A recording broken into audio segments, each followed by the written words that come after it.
सामने वाले वर्मा जी कैसी अच्छी तरह से सफाई करते हैं छुट्टी वाले दिन अपने घर की, और एक आप हैं।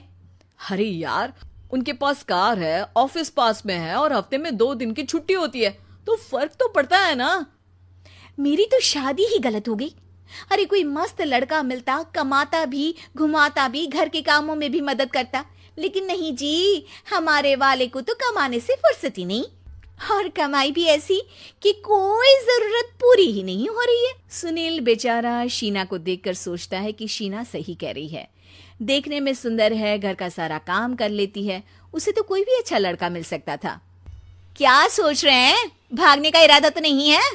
अरे नहीं मेरी प्यारी बीवी, मैं तो नहीं, पर डर है कि तुम नहीं कहीं भाग जाओ मुझे छोड़कर। शीला सुनील के मुंह से प्यार भरी बात सुनकर मुस्कुराती है।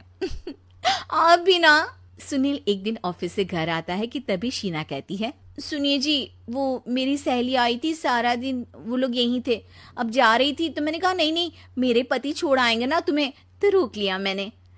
सुनील थोड़ी देर कुछ सोचता है, फिर कहता है, ठीक है, मैं कपड़े चेंज करके आता हूँ। अरे तेरे पति को तो लग रहा है कि अच्छा नहीं लगा। अरे नहीं नहीं, ऐसी कोई बात नहीं है, रुको मैं अभी उन्हें घर के कपड़े देकर आती हूँ।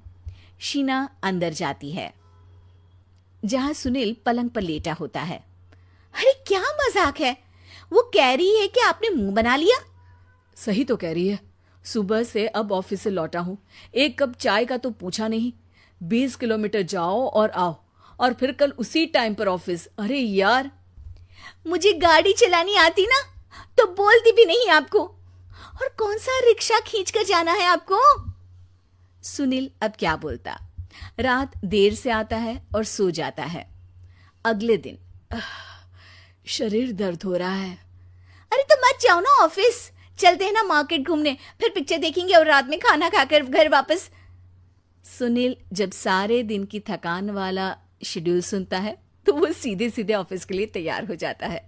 अब आए दिन शीना की डिमांड बढ़ती ही चली जाती है और सुनील उसको पूरा भी करता। लेकिन एक दिन, ए जी मेरा भाई आ रहा है, उसे 2 लाख रुपए की जरूरत है। हाँ तो मैं क्या करूं शीना, मेरे पास इतने रुपए नहीं है। हाँ हाँ पता है नहीं है, लेकिन किसी से लेकर तो दे सकते हो ना। अरे मैं किससे मांगू, मेरे तो जानने में भी कोई नहीं है जिसके पास इतनी बड़ी रकम हो।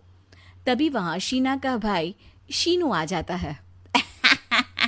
जीजा जी कैसे हैं आप? अब मैं ठीक हूँ शीनू, अचानक इतनी बड़ी रकम की जरूरत कैसे पड़ गई?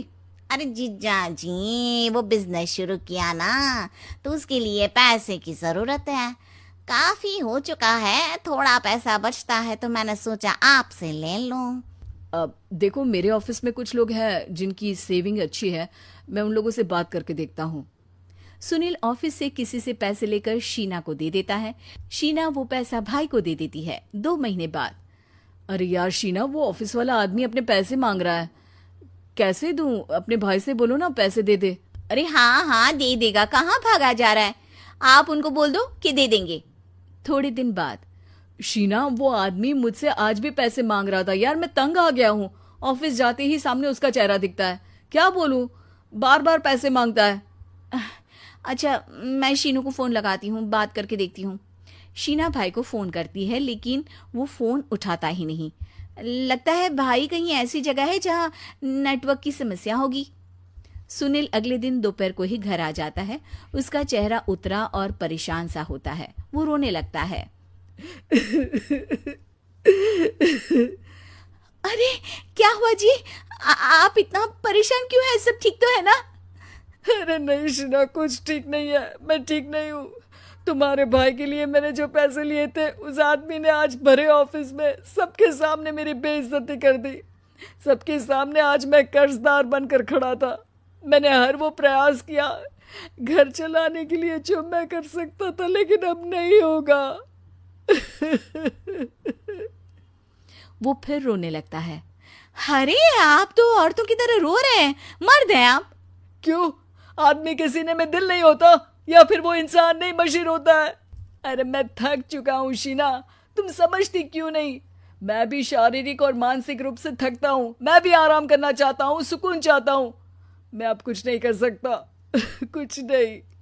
वो बैठ जाता है। शीना पति को हैरान परेशान देखकर चुप हो जाती है। अगले दिन, सुनिए, ये लीजिए 2 लाख रुपये, उस आदमी को दे दीजिए और बोल दीजिए कि आज के बाद किसी को पैसे के लिए बेइज्जत ना करे। सुनील पैसे देखकर राहत की सांस लेता है। अरे शीना, तुमने तो मेरा बहुत बड़ा काम कर दिया। अब मैं शान से ऑफिस जा सकता हूँ। लेकिन ये पैसे आए कहाँ से? ये पैसे मैंने अपने गहनों को गिरवी रख कर लिया है। तुम ठीक रहो, निश्चिंत रहो, मैं बस यही चाहती हूँ।